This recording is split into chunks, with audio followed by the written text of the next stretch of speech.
Let's discuss this further now with Nasser Mashni. He's the president of the Australia Palestine Advocacy Network and joins us from Sydney, Australia. Good to have you back with us, Nasser. Before we get into that specifically, can I just get your reaction to the overnight attack that we saw on that camp for displaced people in Rafah? Once again, an Israeli attack has sparked a global outrage, an attack that killed mostly women and children. What's your response to what's just happened? Well, first, thank you so very much for having me on again. I think in the first instance, what we have seen by Israel ignoring the International Court of Justice's provisional ruling that it should cease operations in Rafah, that it ignored that. It went into Rafah, dropped a 2,000-pound bomb on a tent city, on an area where Palestinians were told to go to seek refuge so they could be safe. This completes the story. Anyone that had any doubt with respect to Israel being a rogue nation, Israel being a genocidal, racist state, is complete. What needs to happen now, and I think your previous guest, Chris, was speaking to it, we're beyond the point where we need to be sanctioning and boycotting and divesting from the apartheid state of Israel.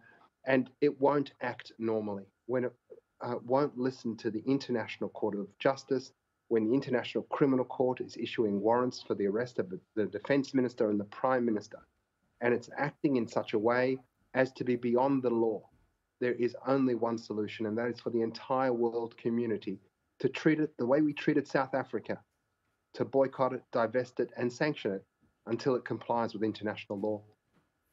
Yes, getting to the issue of Palestinian statehood now, I mentioned there are 3 European nations, Spain, Ireland and Norway, preparing to officially recognise Palestine as an independent state. Those countries are hoping that that will eventually lead to a concrete 2-state solution. Do you think this is a positive move on those countries' parts, and might other countries follow suit? Look, I don't think it's a positive development at all. What it speaks to is governments abrogating their responsibility to humanity, governments abrogating their responsibility to the Genocide Convention, governments abrogating their responsibility to the International Court and International Court of Justice. What they are doing, these are merely performative gestures to silence and to appease the protesters and the people advocating for justice in Palestine. Recognizing Palestinian statehood, if you did believe in a 2-state solution, and I don't believe in a 2-state solution, but if you did believe in a 2-state solution, that should have happened in 1998, 5 years after the Oslo Accords in 1993, now 31 years ago. 31 years ago. If you believed in a 2-state solution, that needed to happen then. To do it today is a distraction from the genocide, a distraction from what they should be doing. And what these governments should be doing, Ireland, Spain and Norway, is immediately ceasing any sort of military aid they're giving, recalling their ambassadors, and boycotting, divesting and sanctioning the apartheid state of Israel until it complies with all of the international human rights conventions and laws.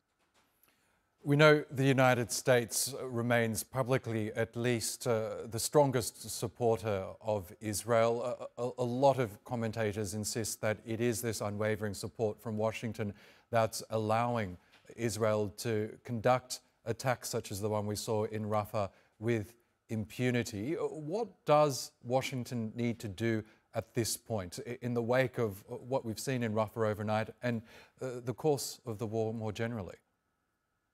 Well, we'd like the United States to take a more principled position. Unfortunately, the Israel lobby, the Zionist lobby that exists within the United States, is advocating for this almost end of times cataclysmic type war.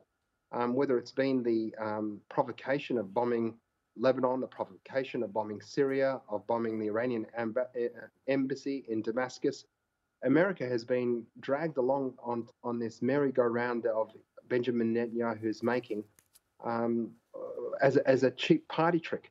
What the Americans should be doing, what the United States should be doing, is ceasing the unlimited support that keeps going to to Israel via cash money, $4 to $5 billion a year as a minimum, on top of all the extra munitions that have been sent, but also removing the veto that it gives Israel, the impunity it affords it at the United Nations, and to stop funding this. I mean, Israel ceases, the bombing stops tonight if the United States stops supplying the weaponry.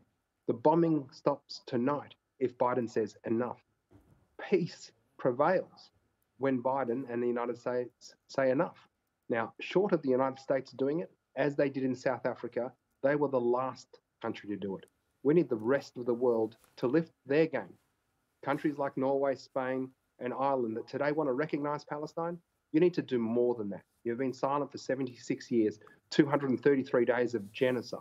It's time to do much more, and that includes expelling as a minimum their ambassadors. Okay, Nasser Mashni, we'll have to leave it there, but always good to get your thoughts. Thanks again for joining us.